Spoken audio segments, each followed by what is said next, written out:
Welcome to Hames and Henderson, Chilliwack Now. As with all our episodes, we'll be exploring issues we think are relevant to Chilliwack now. I'm Paul Henderson, editor of the Chilliwack Progress newspaper, and as always, former mayor and chillTV regular Clint Hames is my co-host. Clint? Thanks, Paul. Happy to be here and happy to be bringing important issues up for discussion. When we return, we're going to be talking about land use, specifically the agricultural land reserve and the agricultural industry in our community. With housing affordability ranking as a #1 issue on people's minds and affordability linked closely to the supply of land, what's the impact on the ALR? We'll be back with our guests to discuss after we hear this message from our sponsor, Zacharias Vickers.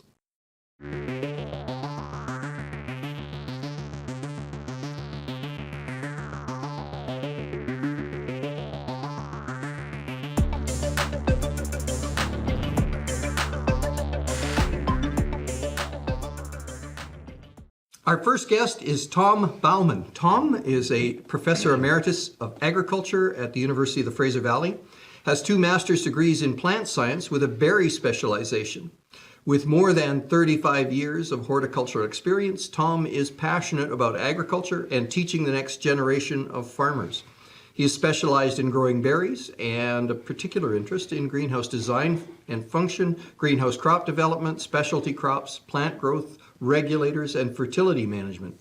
He leads a consulting business providing expertise to the fruit, vegetable, greenhouse, and nursery growers in the Fraser Valley. And his areas of research are primarily on food production as well as herbs, tropicals, novel crops, including medicinal crops. Welcome, Tom. Yeah. And our other guest is former mayor, city alderman, MLA, and cabinet minister, John Less. John has been involved in local and provincial government from 1983 to 2013. John was also a dairy farmer and served as the chair of the BC Farm Industry Review Board. John is a lifelong Chilliwack resident, and his family has always been involved in the farming industry. You know, we're feeling the impacts today of growth in our community and throughout the Lower Mainland. And I recall periods of growth in our recent history, but none that have accelerated the price of housing quite like this. Let's start with some background. In the early 70s, the Agricultural Land Reserve was created under conditions where there was concern about the amount of land that was being used for development. Those concerns have to be foremost in farmers' minds these days as we see this unprecedented pressure for land for development in our community. Do you remember the 1970s and the institution of the Land Reserve? Tom, were you here at that point in time? No, I wasn't yet. I joined Canada in 1980. And I was very much aware, though, of how agriculture was protected here in British Columbia, which was fantastic. To see that actually it mattered when somebody produced food or ornamentals or this, that, and the other. And I don't think the subject has changed much or any from then to now. It's still the same pressure that we're feeling.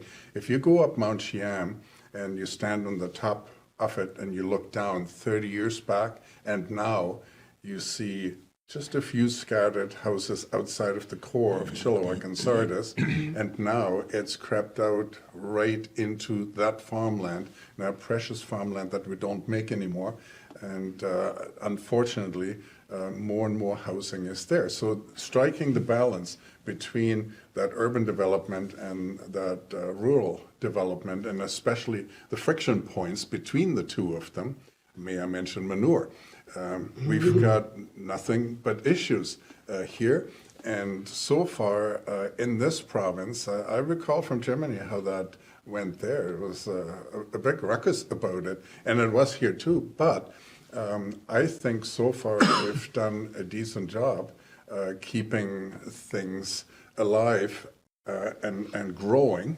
Whereas when you look in the US, you go to somewhere, for instance, in the south, in Texas, in Southern California, you go to Phoenix, Arizona, you drive somewhere, all of a sudden there's a 6-lane highway going to absolutely nowhere, and there's a church, a bank, and a school, and the post office. I forgot the post office. And absolutely nothing there. And there's a new subdivision being brought up, and that used to be agricultural land. So I like what we're doing better than what's going on there. I can't speak for everybody. In Pennsylvania, it's different. In Washington State and in Oregon State, it's different. But there are examples where I can't really agree on. But I don't want to hog the time here. No, that's okay. Well, what about you, John? What's your memory? Well, of Zacharias? 1972 was when the then NDP government brought in the Agricultural Land Reserve. I remember it well. I got out of high school and I was working in the construction industry, helping to build homes. And at that time, there was a fair bit of development going on Fairfield Island, on very good soil, for sure. Wedgwood Drive, for example, was then being constructed, and the lots were selling at $1,500 a lot. This was in 1970. In 1975, those same lots were selling for $15,000. Really? So those lots had gone up by a factor of 10 in that period of time. So there was a direct effect of the imposition of the Agricultural Land Reserve at that point in time. Fast forward to today, and I'm going to maybe put it in somewhat provocative terms. Have we really shot ourselves in both feet? We've got agricultural land prices that are at world highs right here in the Fraser Valley, and we've got housing prices that are, almost the most expensive in the world right here in the Fraser Valley. So I'm not sure that we've succeeded too well in addressing either concern. So no question, the land here is very good, and it's all very good land. I mean, very few exceptions where you would say this land isn't good enough for farming. If you go back 150 years when Jonathan Rees and Isaac Kipp first came to Chilliwack and preempted 1,000 acres in what is now the downtown area, if today's regulations had been in effect then, Chilliwack would never have existed. So, it's just a perspective, that's all that is. But I think that perspective kind of continues. I have long felt that in 1972, when they brought in the Agricultural Land Reserve, they painted with far too broad a brush. There's been some fine-tuning that has been done over time, but I can remember in 1987, when I was first elected mayor, one of the first things we did was put in an application for the release of promontory from the Agricultural Land Reserve. It was successful, but we needed to apply. And the balance of promontory, I believe, is still locked in the Agricultural Land Reserve. If we're not going to build on the valley bottom, as we need other places to develop. Developing up, as in high-density residential, is part of the solution, but it's not all of the solution. There was a lady, and Clint remembers her well, Marilyn Fain, who used to be the director of Chilliwack Community Services. And she and I used to chat a little bit. I had a lot of time and respect for her. And she used to say, densification is great, but only for certain parts of the population, the elderly, for example, or young people starting out. But people raising families don't want to be in condos. She said there are social implications of that kind of an environment to raise kids. I think that still prevails today, and ground-oriented residential still needs to be part of the housing mix that's available to people. So I do have mixed feelings when people ask, has the ALR been a success? There's undoubtedly it has preserved some land that would otherwise have been developed. For sure, no question. But when I see us being the most expensive agricultural market and the most expensive housing market at the same time. Well, let's ask this question then. When the ALR came in, and I've had, in the position of mayor, that you have many discussions with the Agricultural Land Commission about agriculture. Tom, let me ask you this: has the Agricultural Land Reserve impacted the quality and value of agriculture?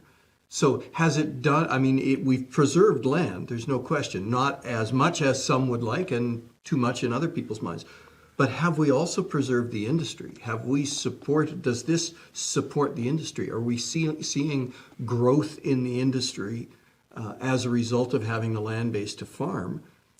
Or are we, sometimes I feel like we're protecting farmland because folks from Vancouver love to drive through it and see cows in the field. Is the agricultural industry protected Or is it moving into more industrialized farming, which doesn't require the same land base?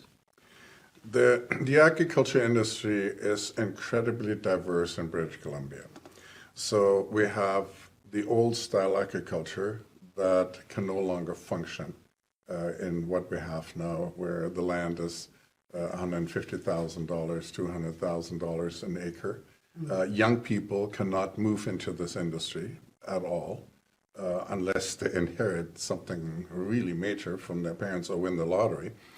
So in that respect, it really did us a disservice. But that is the urban pressure that is causing that. Because land is valuable. Land is not going to get made anymore. We're, especially down here in the South Coast, we are completely hemmed in by the mountains. We can't go anywhere. We've gone up on hills, we've gone up on ridges, we've gone up on the mountains. And all it causes is the water gets shed down from those developments, shed down on the agricultural land.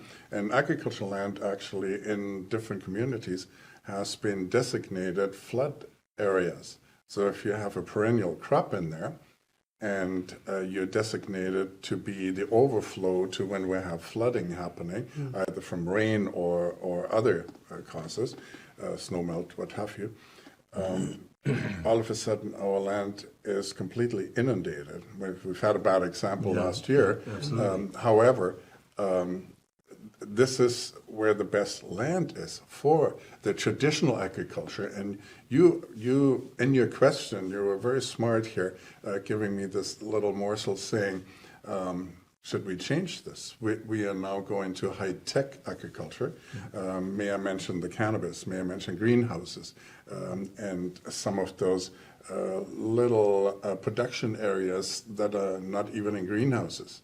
And high intensity, incredibly high output, lots of inputs too, and doesn't really need the soil anymore. There is in Holland right now, sometime early June, there's a symposium on how we can grow out of the soil, because we've got nothing but problems with the soil in agriculture because it harbors diseases, it harbors pests, etc., and water problems. And if we go on tabletops, if we go in containers, we don't have those issues anymore. So they are way more advanced. And I always look to Holland and Denmark. That's where the modern stuff is coming out of. And for our North American situation, I'll look at University of California at Davis, what they're doing. And again, we're now looking at growing outside. Raspberries. We're growing them not in soil anymore. We're growing them in containers. Did you know that? No. It's incredible. So your question at me was directed toward, can we do this differently? We are already doing it differently. We still need space. We still need designated space. Yes, we can grow any food in any greenhouse anywhere on the planet at any time, given the proper inputs. So it doesn't matter where we are. So was it then wrong to say, okay, let's swap this land here, let's build it over, and let's take some land in the Caribou instead, which has been done, those swaps have been done. Agricultural land reserve has actually grown instead of shrunk. It shrinks here and it expands elsewhere. That's a possibility. We have to adapt to that. However, this is, if we have any land-based agriculture, when we look at milk production, etc. And milk production can't be way out in the boonies. The milk has to somehow make it to the market in a hurry.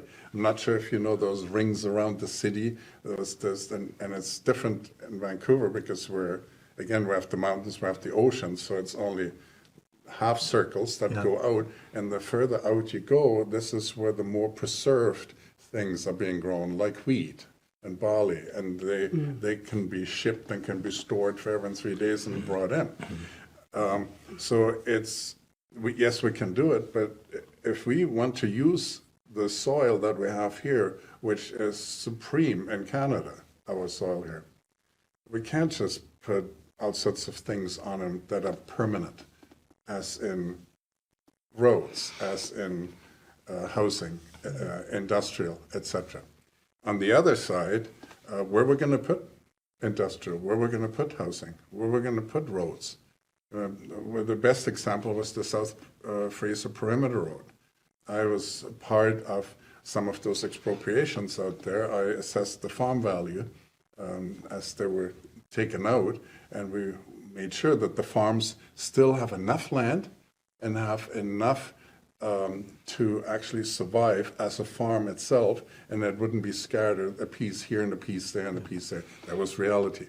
And now I love that road. It's a wonderful road, but at what cost? Yeah. So this is where we're looking at the economic model. Is it worthwhile doing this? Is it worthwhile not doing that? Look at the fight, the political fight, and nothing else. Tunnel versus bridge, because we're losing farmland there again. So I'm just curious, just the farmland itself, and I've talked to Lenore Newman, of course, from UFE, who's an expert on this stuff, and she did the numbers for me that the land in the Fraser Valley is twice as productive as the second best farmland in Canada, which is that area in Ontario, North of Toronto. Niagara Peninsula. Yeah. Are we utilizing the soil enough to maximize that production, or is it? Well, as Tom pointed out, and I agree, a lot of agricultural production isn't nearly as dependent anymore on soil conditions. Just to take an extreme example, a couple of years ago I was in Israel, and we stayed in a kibbutz for a couple of nights east of Jerusalem, near the Dead Sea, and there was the most beautiful date orchard there, many acres. I don't know how big it was, but that area is, first of all, it's complete desert, hardly ever rains, and it's salty. So they don't want those trees pulling up all of that salt. So they get a truckload of sand for each tree, put the tree sapling in that pile of sand, put a dripper there for water and nutrients, and that's how they grow a beautiful orchard of date palms. And so arguably all they need is space. The underlying soil conditions they don't care about at all. So it's really a great big outdoor hydroponic growing operation. So that's just one example, and of course there are many examples in Israel where they make do with very scarce resources, both of water and the land area that's available to them. And they're world leaders in some of these technologies, some of which are imported into Canada, as Tom would know. The same is true in the Netherlands, a very small country, one of the most densely populated countries in the world, and very intensively farmed, and an awful lot of that below sea level. So that's a whole other range of technology that's come into play there, and I am completely convinced that if you go to some of these areas, let's talk about eastern Washington and eastern Oregon, for example, you can drive for hundreds of miles there. There's nothing but scrubland. It lacks only one thing, and that's water. And you can grow just about anything there. Yep. And so there's a lot further to go. There's also improved genetics that are going on all the time, where plants are more resistant to salt, for example. In Israel, they're getting very close now to actually being able to grow some vegetables with seawater. It's kind of almost a limitless resource then, And the other thing, it's also very interesting, and I hesitate to say this, but I'll say it anyway, that with increased carbon dioxide concentration in the atmosphere, plants are more drought tolerant than previously. So there's another small bonus there as well. The other thing, in the Fraser Valley here, land is very expensive, and inevitably what happens is people start making better use of it. When I was a boy, farmers would take their crops off into October and then kind of sit back all winter and do nothing, and then start mowing or seeding again in the spring. Now when they take particularly the corn crop off in the fall, they plant winter wheat, and that grows through the winter basically, and then in April they've got a great crop of winter wheat available for harvest. That never used to happen before, and so all of those kinds of acreages are almost doubly productive as compared to what they were years ago. So it's changing all the time, and I just worry a little bit sometimes that we've priced ourselves out of the world market almost a little bit, and maybe things need to settle down for a while. We're going to take just a couple of minutes to acknowledge our sponsors, and we're going to be back with John and Tom to talk about this fascinating subject. I don't know about you, Paul, but I'm learning tons, and it's a really interesting discussion. So we'll be right back after this message.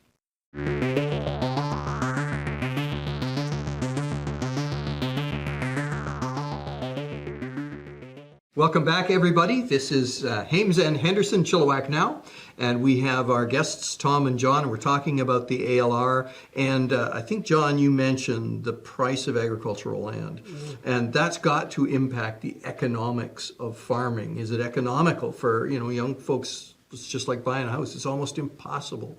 What's driving that cost of agricultural land up, in your opinion? Are there things we could look at doing that are going to manage that without, the heavy hand of government coming in and... Well, what drives the price from time to time changes as time goes on. I can remember clearly, though, it was around 2004, 2005, there was a tremendous interest in planting more land in blueberries. And it drove the price for quite some time. It wasn't the dairy industry, it wasn't the vegetable industry, it was the blueberry industry that was driving the price. And it went from about $15,000 an acre to $100,000 an acre in just a matter of 3 or 4 years.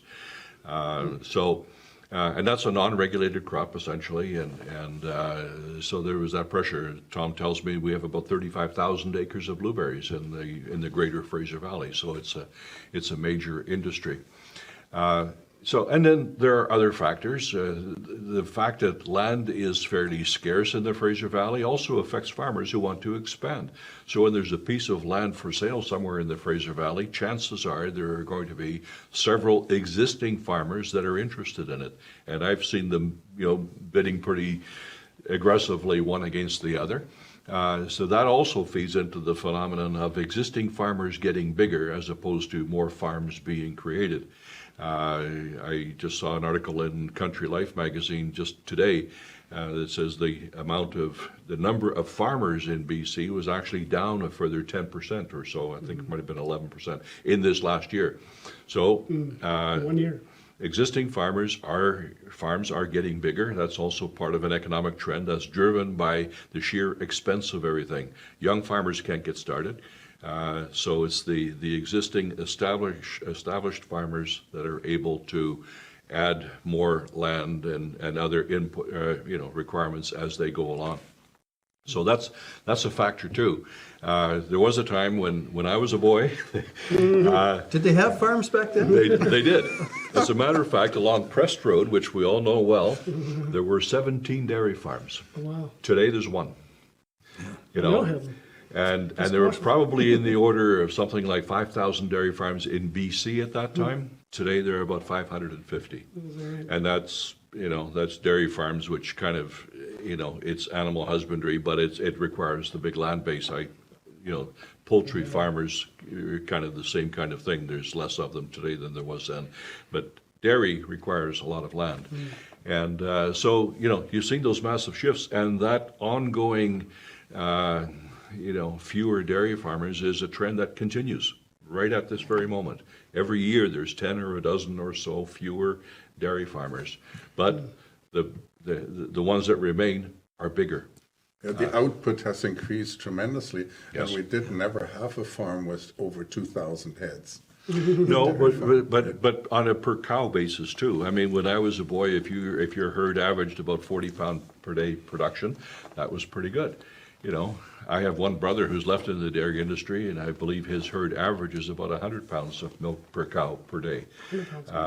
That's genetic improvement, but also herd management and husbandry and those kinds of things that go into it. So, yeah, on a per unit basis, whether it's per cow or per acre, we are way more productive today than we were 50 years ago. No question about it. Which, when you look at the context and the backdrop behind the public discussion and debate at the time that the Agricultural Land Reserve was brought in, some of us remember the whole discussion around the Club of Rome and their report called The Limits to Growth, where they essentially said by 2040, we're done, we're finished. There were just under 4 billion people on Earth at that point in time. And they said, we can't possibly sustain it. We're going to, foul our own nest and we're done, unless we make drastic changes. Well, today the population of Earth has more than doubled. And I would suggest that the average citizen on Earth is better off today than we were 50 years ago. So there was that pervasive feeling back then that, boy, we better do some drastic things, otherwise we're hooped. And so even a provincial government here in British Columbia, played into that somewhat by saying we're going to put all of our agricultural land into a reserve because we need that food. Because if there's any more people, on Earth, then we're going to have trouble feeding them. Well, we've doubled population. We are using less farmland than we were back then, producing way more food, obviously. And actually, we have the luxury of growing some corn in Iowa to produce things like ethanol that people can stuff in their gas tanks. So can I ask you then, do you favor the elimination of the ALR or just some more flexibility? No, it sounds like you're... I don't think I would want to see the elimination. I mean, I said earlier when the land reserve was imposed on British Columbia, we were busy developing Fairfield Island, some of the best soil that we have in the Fraser Valley. That probably wasn't too bright, Some of the more gravelly soils in the Sardis, Vetter area, it's a little bit easier to support, that going into development. So I said earlier, I think they painted with too broad a brush, whether that's locally or regionally. 15 years ago, I was up in Fort Nelson. I hadn't been there before. And of course, oil and gas is a pretty big deal there. And they were in the middle of a boom. Their one big problem was housing. I said, well, how can that be? He said, land. Well, I took a look around. The horizon 360 degrees around was as far as you could see. I said, what is the problem with land around here? Well, the Agricultural Land Reserve, Well, this was in the middle of July. It was cold and it was raining, and there was just a miserable, scraggly, that single crop of grass that they get off once a year. And I had to ask myself the question, what on earth are we doing with an agricultural land reserve in Fort Nelson? Their residential lots, this is 15, maybe even 20 years ago, were selling for $300,000. That's an extra burden that you're putting on those young families who are getting their jobs up there, paying a mortgage on $300,000 because we've decided that, preserving agricultural land in Fort Nelson is really, really, really important. I'd suggest that's not quite the case. But in areas like the Fraser Valley or the Okanagan Valley, sure, then I think, there is a moral sort of imperative there that says, you just don't keep, paving over the next the street. best farmland in Canada. There's a real problem because we only have 4% of our land in BC available to agriculture. It's either too steep or way out in the boonies, prone to flooding, prone to avalanches, etc., or under ice. And we only have 4%, did you? 4%. 4%, yeah. And there's only 2% of the population that are direct farmers or directly related to farming. When you go a little bit further, trucks and machinery and blah, blah, blah, it goes a heck of a lot further, up to 10%. But if you were a politician, who would you be listening to? The 2% or the 98%? So that's another question that comes in with all of these different things. We have improved the orchards in the Okanagan. John, you mentioned that. In the Okanagan, we used to have just a few apple trees on there. We now have thousands of trees on there. We've increased our production times 40 in about 20 years. We increased production 40 times. I have worked now with several greenhouses that are growing vertical. There's one that I just figured out with them how to grow strawberries in the greenhouse in 4 tiers and 4 others to come, and how we can get light into everything without switching on the big power and spending way too much money on making an agriculture crop we could grow outdoors, or have the competition from Mexico or from southern US to ship to us. I don't want their food. I want to be self-reliant here. I want our food. So we figured it out. We have 4 tiers, and instantly 1 acre becomes 4 acres. So we're multiplying, and that berries is not the only industry that's going that way. We've got a lot of others, including even wheat, canola, have gotten so much more intensive. John mentioned that incredible breakthrough that we don't have to spray CCC, cycocell, to make the stalks short. We have now genetics that do that. And we have short grain that doesn't waste time on the vegetative growth, but on the reproductive growth is the stuff that makes our bread and the buns and all of this kind of stuff. Every single agriculture industry has improved. We can't find workers anymore. We can't find labor. So now robotics are coming in. We're looking now at mechanizing just about everything. When you go into a pepper greenhouse, there's 1 person in that pepper greenhouse running the whole thing with a little bit of help for picking, and that's it. They do everything, including pest management, etc. So everything's becoming more technologically advanced. In Australia, they've got drones flying in the air, directing from remote a fleet of people, less tractors, that till the land and do agriculture. So we are making that progress. The question is always, and I said it earlier in this program, is the cost that we pay for all of this. Is it too much? Is it disruptive? Is it going to be able to be disrupted by the slightest little solar flare? And all of a sudden, all of our communication doesn't work. Oh, yes. And then we're knocked off the system and everything goes to pot. Pot? No, We can talk about no reference to that stuff. But when Should, for the show.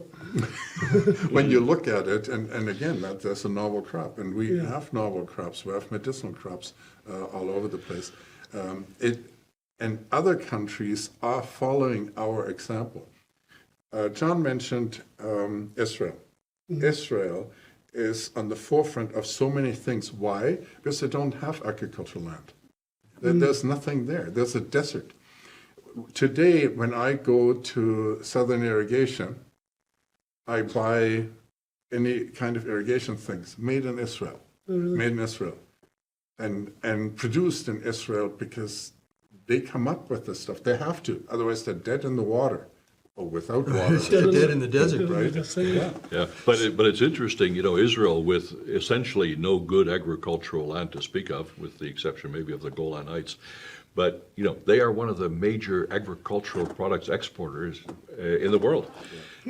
So what's driving the innovation right now in British Columbia? I mean, I remember the free trade agreement came in Canada, where free goods going back and forth across the border, and our vegetable and fruit production in this part of the world just went, because we could bring it in cheaper from a growing area to the south of us. They could grow almost year round. And so if I go to the grocery store, even today, it's, California, it's Mexico. What's driving this new wave of innovation that's delivering those kinds of products here, so that we're not importing them? Are we getting those costs down? Is the technology making those costs now competitive, so consumers are able to make a choice?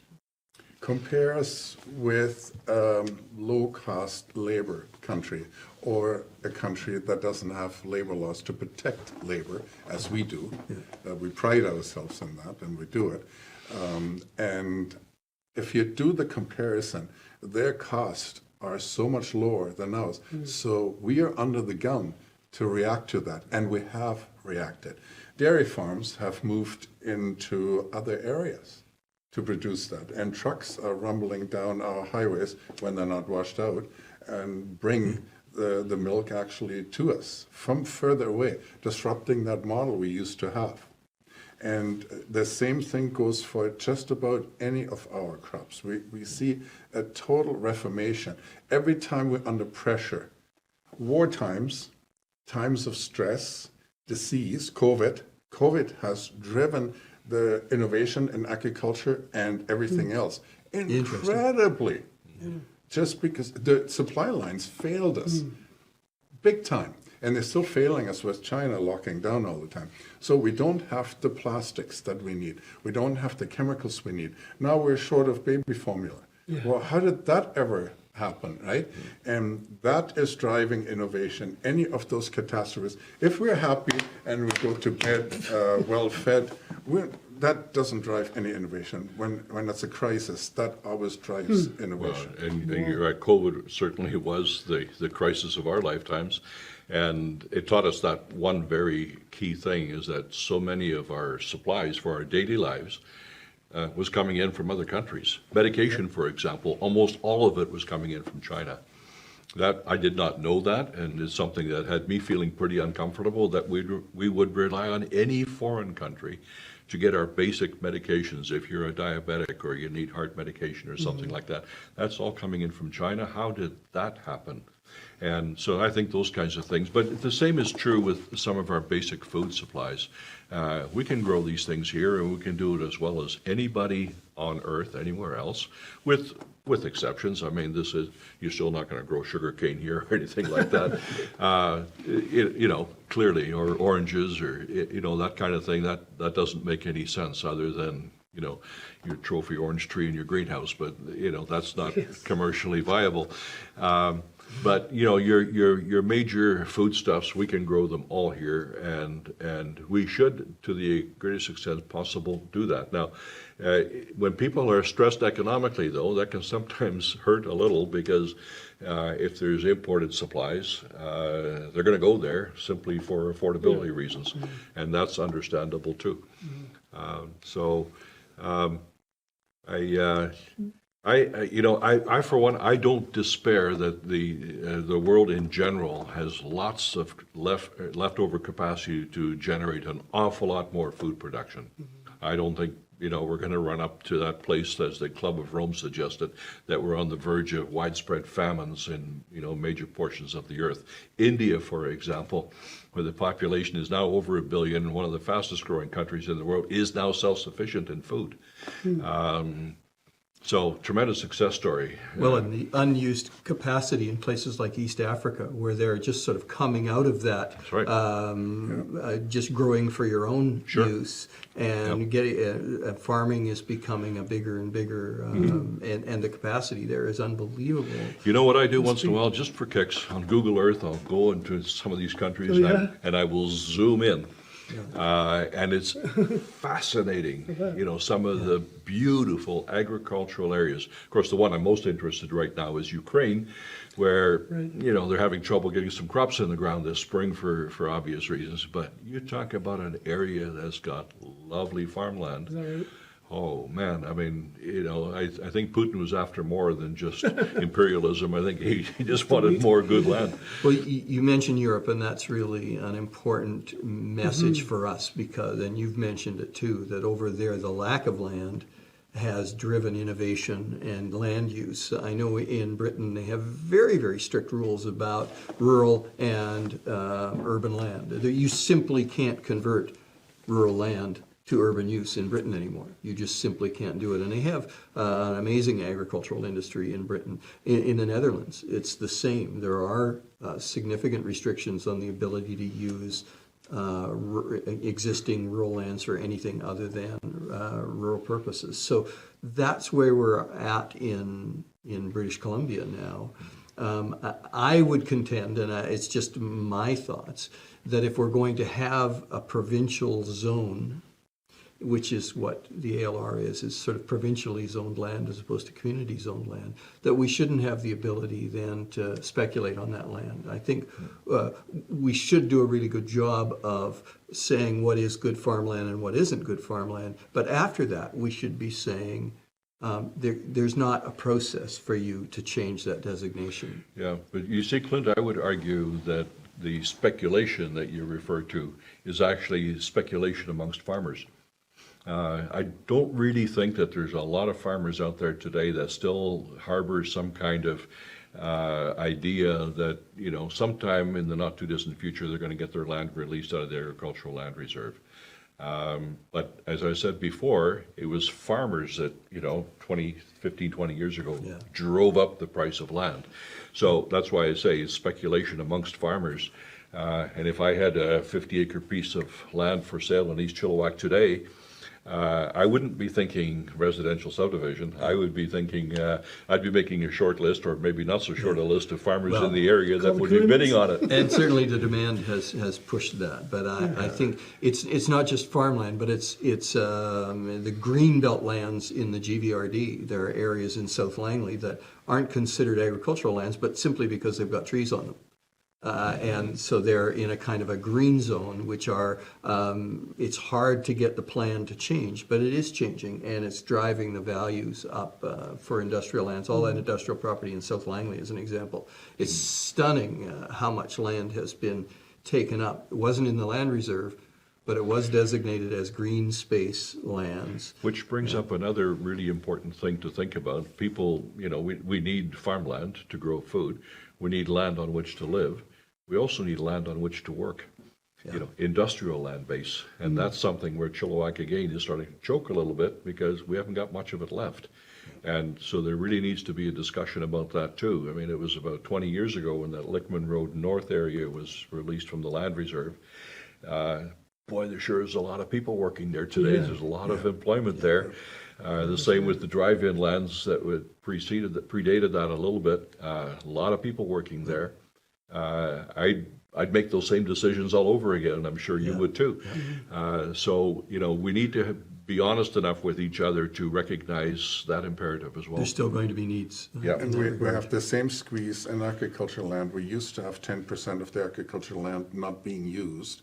So we had a reserve in the reserve that we could actually use and expand onto with our nurseries, with our blueberry farms, with whatever, even the chicken and the cow farms.